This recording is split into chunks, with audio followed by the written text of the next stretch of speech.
Yo, what is going on, everybody? This is Flip, and today I'm going to be covering a chess tournament that I played on the 12th of February. I've been back for a couple days now, but I've just kind of been busy with other things. Haven't really been looking into chess-related stuff too much, but here I am covering my first two games of the tournament. It was just a little four-round, one-day tournament, so the first two games I'm going to be covering in this one video because they're relatively short, and then the last game that I'm going to cover will come out within the next couple days. So just get on into it. I had the black pieces in round one against an 1800 rated opponent. This was not a fun game, but he started with e4, e5, queen h5, going for the good old scholar's mate. Knight c6, bishop c4, g6, queen f3, knight f6. Here he played knight e2, which, I mean, this is pretty much what I expected. The knight's not going to f3. It's definitely not going to h3. So knight e2, bishop d7, just normal development. Knight c3, castles, d3, d6. And then he played knight d5, which I thought was very surprising. I knew that knight d5 had to just be inaccurate because you just trade the knight, and if you were to take back with the pawn, you would go knight e7. You would have pressure on the pawn. f5 comes for free. So I'll just show that real quick. You get like a position like this, and then, I don't know, let's say he tries to do what he did in the game, f5, and this is just a pretty comfortable position, c6 at some point to undermine the pawn. Looks very good, but he took with the bishop. I played knight e7. He went back to b3. Then here I played h6. Not really 100% sure why I started with h6 and why I didn't just play c6 right away, but I want to say I started with h6 first because I was maybe worried about some kind of like bishop g5, queen e3, trying to trade this off, so I just wanted to have h6, king h7 ready, just in case. So played h6, queen g3. The point of this move is to prevent me from playing f5 because then he has pressure here, or he can take and then there's a pin and he can take with his bishop. So I move my king, so then there's no longer a pin. Bishop d2, c6. He long castled here, which I knew that I had to be at least slightly better because my attack was going to get there faster. So I started with a5, launching my pawn. It's kind of what you want to do in opposite side castling scenarios. Which is why I knew my position should be slightly better here, because his queen is in front of his pawns. He can't really push anything too effectively. So he played a4, which I knew a4 had to not be a very great move, because I would just go b5, and he created a hook for me to attack here on the queen side. Then he played knight c3. Up until this point, I had pretty much been blitzing all of my moves. I mean, just pretty much played the most natural moves in the position. And here I wasn't 100% sure. I took probably about 5-10 minutes deciding whether or not I should play b4 or take on a4, which I decided to play b4 in the game, but b takes a4 I think was probably the better practical decision, because let's say I take on a4. I didn't think he would take on a4 with the bishop. I figured he would take on a4 with the knight. Reason being, the bishop is currently blocking the b file, so I wouldn't see a reason to take with the knight and then, or take with the bishop and then have to like move the bishop back when I go rook b8 and like queen b6. So I figured he would go knight a4, and then I was thinking of just playing bishop e6 and just trading this off, and then just trying to go for some attack once I play d5 here, and I can eventually play e4 and open this bishop up with help from my rook and maybe put my queen on b7, get some type of attack here. I think this was the better practical decision. But in the game, he played knight c3, so I played b4 in the game. I figured, okay, his knight can't come anywhere forward, so it has to go back to e2. It was just the easier move to calculate. And then here I played d5, which I want to say during my analysis with the engine, I figured d5 was like one of the moves here, either d5, maybe like rook b8 or bishop e6 again. But for some reason, the engine wants me to play f5 here, and I didn't see any reason to play f5 and like open up this diagonal for his bishop, and not only that, but like open up this part of my king, you know? Like it's opposite side castling. I didn't think that a weakening like f5 would be good for me. But apparently f5 was the best move. So I played d5. The reason why this isn't great is because of what he played in the game, f4. And here I wouldn't say I made a mistake. And I took on f4, allowing him to take with his bishop, and now this whole dark square diagonal is kind of his. I mean, in the game I considered de4, but I didn't know what to do. I saw de4, de4, queen c7, fe5, and I didn't know what to do. I had no idea, because I figured if I take on e5, he goes bishop f4, and now I'm kind of forced into trading with him, and then he can put his knight here, or he can take with queen, and then we trade. His knight's more active. I didn't like this position. So I didn't go for this. Um, After further analysis, I'm pretty sure after fe5, I want to say I was supposed to play c5, but I mean, this was my first game. I was nervous. I have never played any type of position like this where I just take and then play against this damaged structure without capturing back. I've never done something like this before. And it was my first game against a fairly strong opponent, so I didn't go for that. Instead, I took on f4. He took back with the bishop. I played queen b6 because I figured, I mean, he's gonna play bishop c7 anyways. Like, whatever. Might as well just get out of the way, swing my queen over, try to do something. He played bishop c7, which the best move here is to play queen a7, which I didn't see the point of queen a7. I mean, I guess it just puts the queen on a square where it's not blocking in my bishop, but I played queen b7. I can't explain to you exactly why I chose queen b7 over queen a7. I didn't think of putting my queen on a7. It just did not come to my mind. He played bishop d6, which is the best move, just pinning my knight to my rook. I played bishop e6. I figured it can't be too bad. Like, I should be okay.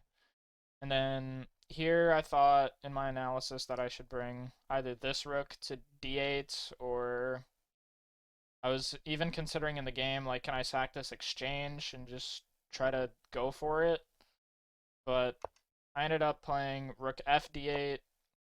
He came back, and in hindsight, I should have taken here, but I didn't want to give up my dark square bishop because I figured my dark squares would be pretty weak, especially with allowing the queen coming to e5 and just controlling this whole diagonal. So I ended up taking, which is a huge blunder because of exactly what he played in the game. He took my bishop, f takes, and then he didn't even take back right away. He went rook f7 first, which is, I just completely missed rook f7. This is a crazy good move. He's double attacking my bishop, which it can't capture because of the pin. And he's also pinning my knight to my queen. So, yeah, this was not, I just missed it. Rook g8, trying to defend. He takes back, opening up another file. I bring my rook, trying to trade off. He stacks his rooks. And if I trade, my situation doesn't get any better. We'll just recapture in the same problem. So I try to defend my knight so I can do something. He goes knight f4. I try to go queen a6. He left the board after playing knight f4 for about like 5 minutes or so.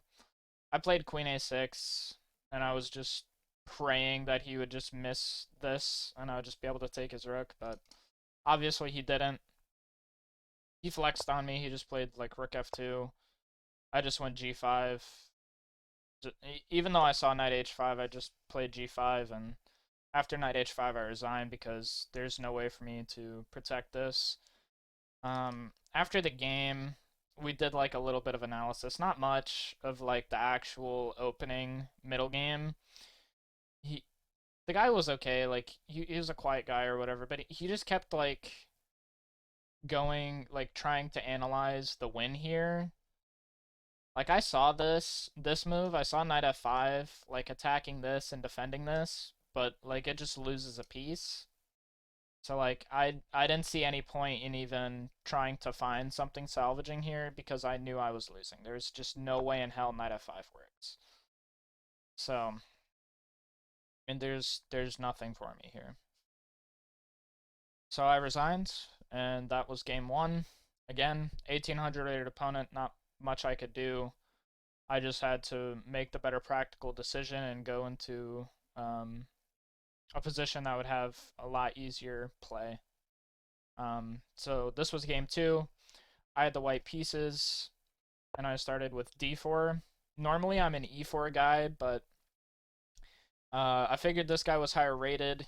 He wasn't going to want to do anything ridiculous and like play e5 against me. He was going to play like Sicilian. And online I don't have a very good track record against Sicilian. I'm not very comfortable playing against it in general. That's one thing that I'm going to be preparing before my next tournament here in March. Um, so I decided to open with d4. I was looking at like some d4, knight f6, c4, and after e6, I was thinking about like just going for it with g4. I was looking at all types of lines with this stuff, but he didn't play e6. He decided to go for the King's Indian. So knight c3, bishop g7, e4, d6, bishop e2, castles, bishop e3, the semi-Averbach system. I like this system a lot. I saw Hikaru win a game, I believe against Grischuk in the recent FIDE Grand Prix. So I kind of wanted to uh, play like him in that sense. So I decided to go for this bishop e3. And instead of my opponent playing e5, which is what I'm normally playing against, he decided to go for this queenside plan with c5. Um, and I mean, okay, d5. And he went for b5, which this threw me off because like I said, I'm not a d4 player in general. I know a little bit about King's Indian stuff, but I do not know a ton about these c5 lines. And when he played b5, it just kind of it threw me off. Let's just say. So I took, and he played queen a5. I figured after I took, he was gonna go a6, and we were gonna get like some type of queen like Benko style position, and I was gonna play b6, and we get this position instead of me capturing or allowing him to capture opening the a file. I would return the pawn this way, and I figured this wouldn't be too bad. So I decided to play queen c2 to defend my e4 pawn since his queen is pinning it. And after a6, I blundered. I mean, I believe queen c2 is also a blunder because of the same tactic that he played in the game. But after a6, I played b6, and he played knight e4, and I instantly knew I was losing. Yeah, there's really not much else to be said here. I should have just played f3 instead of queen c2. Or queen d2 even was maybe possible. Yeah, queen d2 was probably better. But I mean, it is what it is. B6, knight e4, queen e4. He takes on c3, which if I take his bishop, he's gonna take with queen, forking my my rook and my king. So I decided to play king f1. He took on b2. I played queen b1, which I saw if I played rook b1 that he was going to just take on a2. So, or maybe if I played rook b1 and he takes on a2, I had queen c2. But I don't know. I decided to play queen b1 instead of rook b1. Why? I couldn't tell you. I was really frustrated at that point in time. I mean, I'm not I'm not this bad. I should not be losing in the first 11 moves to anyone. I don't care how strong they are. But I was just really frustrated at this point. And after he took, I played queen b1. My thought process was if he takes, I'll take back, and then maybe I have something on these dark squares.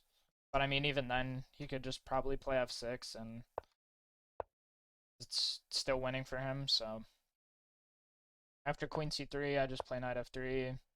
Bishop f5 comes, and here he just took my rook. I thought that this would be more annoying because, like, where does my queen go? Where does my queen go? It's literally trapped. Like, okay, I go queen e1, he takes my rook anyways. Like, if he would have played bishop c2, I would have just straight up resigned, but he just took my rook. I played queen a4, trying for something, just trying to swing out, do something on this side of the board. He played queen b4, offering a queen trade. Very good move. In the game, uh, I started to kind of get a little bit of confidence here because I saw that I could take his queen and then play b7, and his rook is trapped, but after knight d7 and I take, he's still just up 2 clean pawns. Like, you'll notice that I have 5 pawns, he has 7. So, he's just up 2 pawns in a middle game. I didn't know what else to do here, so if we just trade off some pieces. I tried for a little trick here. Knight f6, he's attacking my pawn. I go king e2, hitting his bishop in the corner, but of course he sees it. Bishop c3. Rook d1, rook c8, h3, trying to stop knight g4. Rook b8, knight d4. I thought I had some sort of trick here. Like, if he took my pawn, I was going to go knight c6, and then I was like, oh, haha, I attack his rook, I attack his knight. But he called my bluff, and after knight c6, he just took my bishop, and I knew if I just took back that I was just going to be losing anyways. So I decided to make this, I mean, I thought that this would be more difficult at the time than just taking back. So I decided to take on e7, and after king f8, I just sack my knight and then take back, and rook d3, rook c8. There's not really much else to be said. He just trades the rooks off, puts his bishop back on the right square, and after this check, forces my king back, gains the f5 square, and here I resigned because, again, there's not really much else for me to do. A big reason why I played so poorly in these first 2 games is I was literally up the entire night. Could not sleep. Like, I was waking up, maybe I'd sleep for an hour and then wake up, and that was just happening the entire night. And even the night before, I was having trouble going to sleep. Like, just the anxiety and all that was just really getting to me. And going to sleep was not a fun time whatsoever. But my game 3 was I got a bye round because basically the way the organizer explained it to me is that if anybody else got the bye, it would affect the standings too much. So they decided to give it to me, I guess, since I had already lost 2 games. So for round 3, I decided to just go back to the room, and I took, I think, about a 2-hour nap. And as you'll see when I upload tomorrow's video, it really helped out a lot. But if you guys stuck through the entire time, or even watched like, I don't know, 5-10 minutes of it. I'd like to thank you guys very much for watching, and have a great day. Peace out. The bottom of me, I am an anomaly. Made you think of insidious. Got a monster inside of me. I'm talking an entity. Ask me what they meant to me. I say the lottery, cause nobody bothers me. I am a philosopher, something like Socrates. And when I shoot the pistol, I'm